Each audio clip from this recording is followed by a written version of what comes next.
Hi everyone, it's Allison from Fathom 5 Tarot, and I'm here just to do a super quick little tarot tag. I have like 10 minutes to myself tonight. It's been so really busy, and I am ready to go. I'm going to respond to Kelly Bear's renewed 2019 top 5 tarot decks if you had to choose only 5. And this is a painful process because I have so many tarot decks that I don't have a humongous collection, but I have ones that I just haven't had a chance to delve into. And as a matter of fact, I got 2 new decks this week that I'm going to talk about at some point. But because I haven't really had a chance to really have them become really sort of familiar friends, there's still a lot sitting on my shelf that I need. I need to do a depth year, depth century, maybe. Anyway, I'm going to talk about the ones that just feel closest and most dear to my heart. And it's not going to be a surprise to anybody. So I'm not sure if you've watched any of my videos before. It's going to be all the same pretty much. But oh well, everybody's doing the tarot tag and it's fun. And maybe there'll be some suspense here. But I'm pretty basic, you guys. Pretty basic. So deck number 1 in no particular order. Although this one would probably have to be my top. If I could only take one, it would be a Waite Smith deck. And again, I talked a little bit about how I think we want to Smith Waite. Actually, look, I screwed it up. Trying to go with Smith Waite all the time to give Pamela Coleman Smith the recognition that she deserves. Move away from Rider Waite Smith, just in my own vernacular. I don't mind, of course. People can say whatever they want, but I don't know that it would be this one. It's a toss-up between, of course, the gorgeous Centennial Edition and this really cheapo plaid back edition that was actually my first one. I like this one aesthetically more, but the other one has a special sentimental place in my heart because it was my first. But no surprise here. This is for sure the one I would take. And that wasn't a hard decision.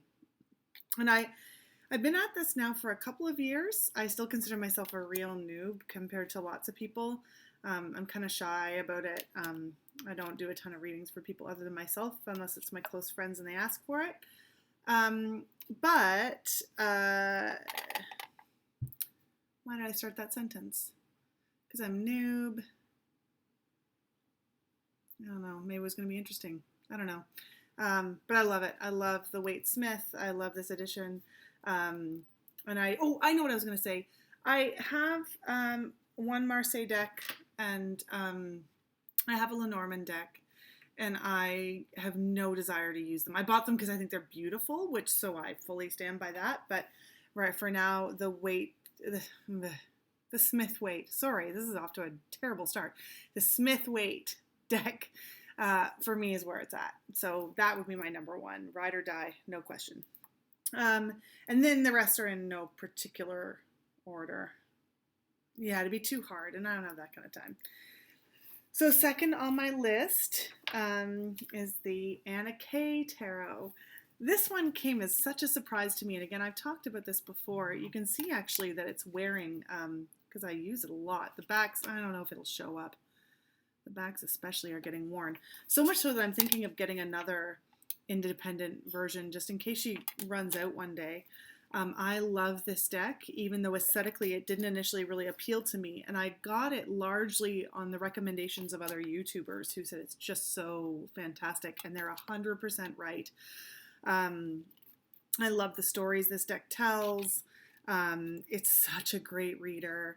I think I said before in a video that I took it to a little tarot class I went to, and everybody was just like, wanted to look at my cards. Everybody brought their own deck. Nobody brought Smith Waite, interestingly. But what people wanted to see were these. When they looked them out, and the teacher was like, what's the name of that deck? And so yeah, this is a fantastic one, and I just love it. If you're considering, I do think it's worth springing for the independent edition. The different color borders are super cool. The size is great. The cardstock is gorgeous. So that's for sure something I would pick up if I were you. Next, again, no surprise to any. Got the guidebook on the back.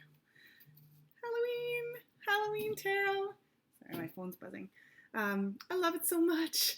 Again, October's coming. It's like winter is coming. October is coming, and I'm going to talk about this deck. I'm going to maybe do a whole video on this deck. Because I kind of just got it for the cute and kitsch of it, but it's so much more.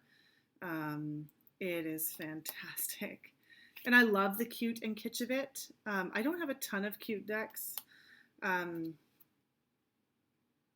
No, I don't really have any cute decks except for this one, although I've got one on the way, which I'll come to at some point. But this one really packs a punch, and it's awesome, and I love it.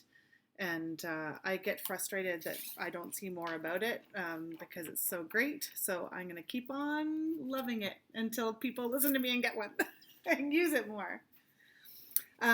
Deck number 4. Again, no surprise to anyone who's watched this channel. I think I've showed that one before.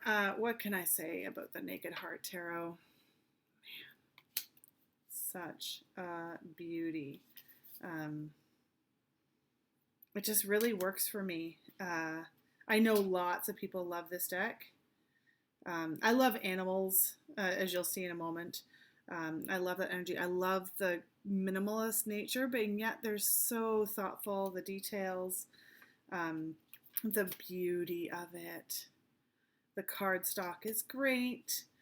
The guidebook is just fantastic. It's little because it fits in the box, but she's not messing around with the guidebook. And just, okay, can we just talk about, again, I'm not sure it'll show up. I have a bit of a problem separating them. I think it's my hands. Look at the color shading on that.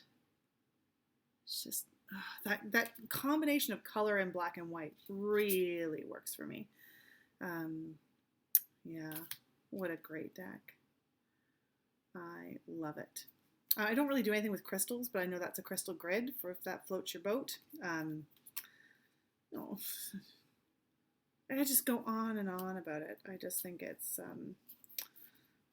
amazing. Let me select one more. Oh, well, can't help but select that Hermit, one of my favorite cards in the deck. Gorgeous.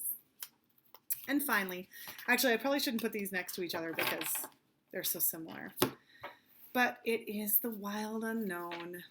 I know this is a big cliche. In my defense, I bought this deck from a bricks and mortar shop. It's a first edition. Right when I was starting to get into tarot, and I just did a Google search image for tarot, and I was just stunned by this deck.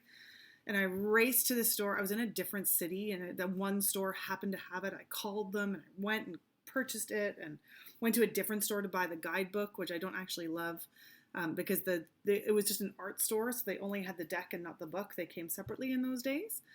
But then I promptly put it away and didn't do anything with it because I wasn't comfortable enough yet with the cards to read a pip deck, which this is. But I knew it was on the shelf waiting for when I was ready. And when I was, it's just, amazing. Amazing. I love it so much. I love the beautiful images. I love the more grotesque images. I love it all. And again, it's that mixture of black and white with judicious color that just really rocks my world. Yeah, one more.